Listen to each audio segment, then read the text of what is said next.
everybody, I am back. It has been probably 6 weeks or longer since I've been able to actually be in my sewing room and work on a project between the holidays and a new grandbaby that came. And then last weekend I caught some nasty virus and I was sick all weekend. This is my first chance to get back in my sewing room and it feels so good. So, all right, all that being said, I'm working on a project today for a customer, a repeat customer. She's bought a lot of bags from me. She wants me to make her another bag. It's just a simple tote bag with handles. There's no closures, no zippers, anything like that I have to work with. So what I decided to do for this bag, so that hopefully it will hold up a little bit longer for her, is I'm putting a layer of vinyl on top of my fabric. So if you can see, it's kind of hard to see because of course it's clear vinyl, but maybe like right here, you can see I've got a piece of vinyl and my fabric. And what I'm doing right now is I'm sewing probably about 1/8 of an inch from the edge, just sewing a line of stitching to fuse the, well, not really fuse, but to adhere the vinyl to the fabric so that I can work with it.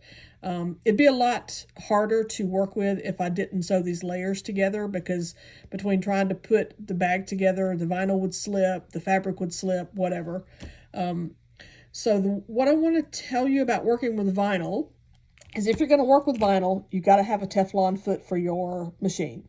If you don't, if you just try to use like a regular foot that's metal, it sticks to the vinyl will stick to it, and you're going to fight and have a really, really difficult time maneuvering this vinyl through your machine.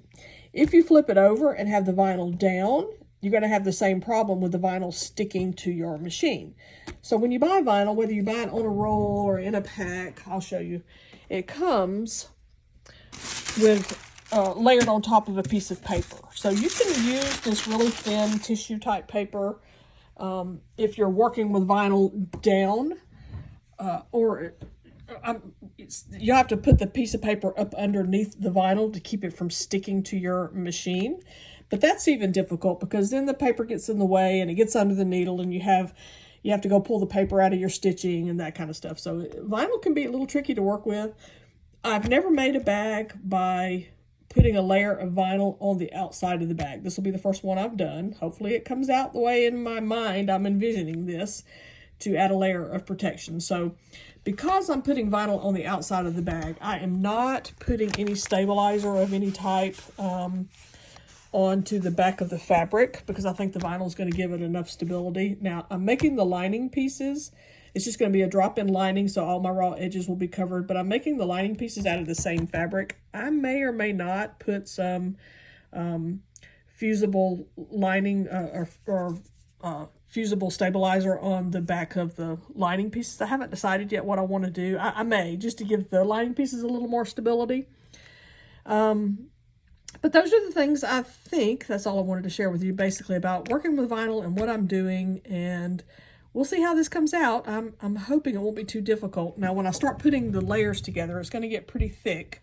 So I'm excited to get a chance to finally use my new industrial sewing machine that I bought. I haven't even had a chance to use it yet. I've oiled it and I've threaded it and I've turned it on, but this is to the extent of what I've gotten to do with my new machine here. But that will be very helpful in putting all the layers together and adding the handles, all the parts where it's going to get really thick. You know, I break so many needles on my just regular industrial, my regular domestic sewing machine here with trying to do thick layers. So I'm excited about that. But anyway, made this video longer than I intended. So thanks for watching. Bye, y'all.